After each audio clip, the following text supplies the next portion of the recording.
கடவுள் டிவி நேயர்களுக்கு அன்பான வணக்கம். அடியேன் திருமயிலை கற்பகலட்சுமி சுரேஷ்.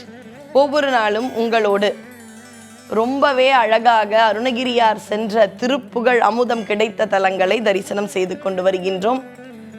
இப்போ நம்ம எல்லாரும் இருக்கக்கூடிய தலம் எப்படி சூரசம்ஹாரம்னா திருச்செந்தூரோ, தைப்பூசம்னா பழனி தான்.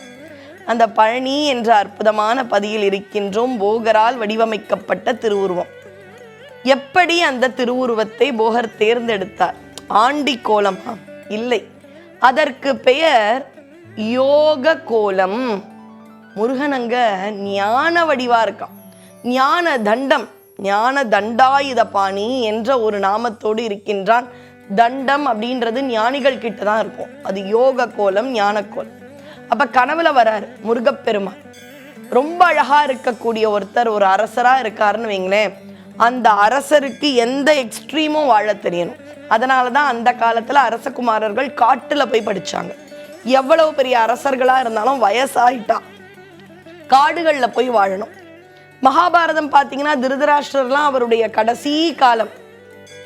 தர்மனோட வாழ்ந்திருக்கலாம் இல்லையா, தர்மராஜ்யம் வந்தாச்சு. இல்லை, குந்தி தேவி, காந்தாரி, திருதராஷ்டிரர்லாம் கானகம் போறாங்க. சரிங்க, திருதராஷ்டிரருடைய 100 குழந்தைங்களும் இறந்துட்டாங்க. அவர் வருத்தத்தோட போறார். குந்தி தேவியின் மகன்களுக்காக எவ்வளவு நாள் தியாகம் செஞ்சாங்க. அவங்களும் போனா அதுதான் நியதி. அப்ப அரசனா இருக்கிறவங்களுக்கு எந்த நிலையிலையும் வாழ தெரியணும். சுகபோகம் எந்த அளவு இருக்குமோ அந்த அளவு கீழ்நிலையும் தெரியணும். இப்ப அதனால ராஜ அலங்காரத்தோடு இருக்கும் முருகப்பெருமான், இளமையாக அழகாக இருக்கும் முருகப்பெருமான் போகருடைய கனவில் கௌபீனம் அப்படின்ற கோவண ஆடை, அந்த ஆடையோடு தலையில ஒரு சின்னதா குடுமி சிகையோடு அப்படியே ஜபமாலைகளை எல்லாம் அணிந்து கொண்டு கையில் தண்டம் ஏந்தி ஞான வடிவாக காட்சி கொடுத்தான். இந்த மாதிரி தான் எனக்கு நீ வடிவமைக்கணும். அவருடைய ஆணையின் பேரில் போகர் 9 விஷங்களை கலந்து அதன் மீது ஒரு அற்புதமான ஒரு ரசாயனத்தை தடவி செய்யப்பட்ட அற்புத திருமேனி தான் பழனி முருகர் சிலை. இதுல என்ன அற்புதம்னா 9 விஷங்க. அவர் நினைச்சிருந்தா போகர் தங்கத்துல கூட பண்ணியிருக்கலாமே. இன்னைக்கு தான் தங்கம் விலை எங்கேயோ இருக்கு. அவர் நினைச்சா தங்கத்துல பண்ணியிருக்கலாமே. அவருக்கு ஒரே நோக்கம், வந்தா அந்த பொருள் மீது ஆசை இருக்கக்கூடாது, அங்க அருள் தான் இருக்கும். அங்க போனோம்னா அப்பா ஜொலிக்கிறாரே முருகன், இது எவ்வளோ ஒரு 75 பவுண்ட் இருக்குமா இந்த முருகன் சிலை அப்படின்னு முருகனை பொருளா பார்க்க கூடாதான். விஷம்னா யாராவது ஆசைப்படுவோமா? படமாட்டோம். அருளை மட்டுமே காண வேண்டும் என்ற ஒரு முயற்சி. அந்த நவபாஷானத்தின் மீது ஒரு ரசாயனம் தடவிட்டாரு. அதுக்கப்புறம் அதன் மீது பட்ட பால், சந்தனம், தயிர், பஞ்சாமிர்தம் எது நமக்கு கிடைச்சாலும் மருந்து. அப்படி ஒரு மருத்துவனாக இருக்கும் முருகப்பெருமான். அதனால தான் இந்த கோயிலுக்கு சித்தர் வாழ்வு அப்படின்ற ஒரு பெயரே உண்டு. மேற்கு நோக்கி அருள் பாரிப்பார் பாலதண்டாயுத பாணி. 450 அடிங்க, 697 படி ஏறி போகணும். விஞ்சு வசதியும் உள்ள ஒரு கோயில்.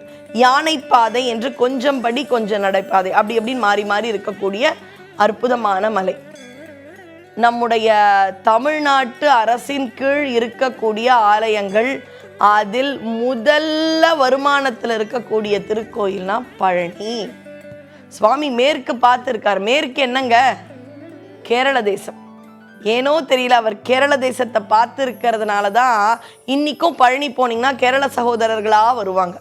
ஐயப்பன் தமிழ்நாட்டை பார்த்து இருப்பார். நம்மெல்லாம் அடிக்கடி சபரிமலைக்கு போவோம். என்ன ஒரு அழகான ஒரு விஷயம். அங்க போனீங்கன்னா தமிழர்களுக்கு கொஞ்சமும் எண்ணிக்கை குறையாத அளவு கேரள நண்பர்கள் வருவார்கள். அப்பேற்பட்ட பழனி எவ்வளோ படின்னு பார்த்தோம், எவ்வளோ உயரம்னு பார்த்தோம். இந்த இடத்தில் தான் அருணகிரிநாதர் நமக்கு 100 திருப்புகழ் அவருடைய அருளால் நமக்கு கிடைச்சிருக்கு. அப்படி 100 திருப்புகழ் கிடைத்த இடம்தான் அருணகிரியாரால் பாடல் பெற்று பல காலம் தங்கின இடம்தான் பழனி. இன்றும் பழனி அந்த சுவாமி மேற்கு பார்த்திருக்கார். அந்த கோயில் முதல் பிரகாரத்திலேயே தென்மேற்கு மூலையில் போகருக்கான சன்னதி உண்டு. போகர் சன்னதிக்கு இன்றும் அவருடைய சித்தர் சீடர் புலிப்பாணி பூஜை செய்து போவதாக ஐதீகம். அதனால அப்படியே சித்தர்களுடைய அருள் வேண்டுமென்றால் நாம் சென்று வழிபாடு செய்ய வேண்டிய தல முருகன். கடவுளா முருகன், அரசனா அதுவும் முருகன், சித்தனா சித்தனும் முருகன் என்ற ஒரு கணக்கில் சித்தர்களோடு ஞானியாக இருக்கக்கூடிய முருகப்பெருமான் தான் பழனிமலை மேல் இருக்கும் முருகப்பெருமான். கலியுக வரதன் கண் கண்ட தெய்வமாய் காட்சியளிப்பது பழனியிலே. வியாசரும் சொல்லிட்டாரு, கலியுகத்துக்கான தெய்வம் பழனி முருகப்பெருமான். அதனால பழனிக்கு போகாதவங்க இருக்க மாட்டீங்க. அடிக்கடி பழனி சென்று வாருங்கள். பழனிமலை ஆண்டவன் 4 திருக்கோலத்தில் காட்சி தருவான். 1 கௌபீனம் கொண்ட ஆண்டிக்கோலம். ஆண்டிக்கோலத்தில் பார்த்தா வறுமையெல்லாம் வராது, ராஜ வாழ்க்கை கிடைக்கும், நல்ல ஞானம் கிடைக்கும். வேடர் கோலத்தில் வள்ளிக்காக காட்சி தருவான். ராஜ அலங்காரம், அந்தனர் வடிவம், இப்படி பல வடிவங்களில் காட்சி தருவான். திருப்பதி ஏழுமலையான் மாதிரி காலையில கோயிலை திறந்தார்கள் என்றால் நடை மதியம் சாத்தும் பழக்கமே கிடையாது. நமக்காக நின்று கொண்டே ஒருவன் காவல் காக்கிறான் என்றால் அதுதான் பழனிமலை மேல் வீற்றிருக்கும் பெருமாளே என்று அருணகிரியார் சொன்ன மாதிரி அங்கே நம்மை என்றென்றும் காப்பாற்ற பழனிமலை முருகன் இருக்கின்றான். அங்க தேர் ரொம்ப அற்புதம். இப்படி பழனியினுடைய பெருமையை சொல்லிக்கொண்டே போகலாம், நிறைவே ஆகாது. அப்பேற்பட்ட பெருமையுடைய பழனி.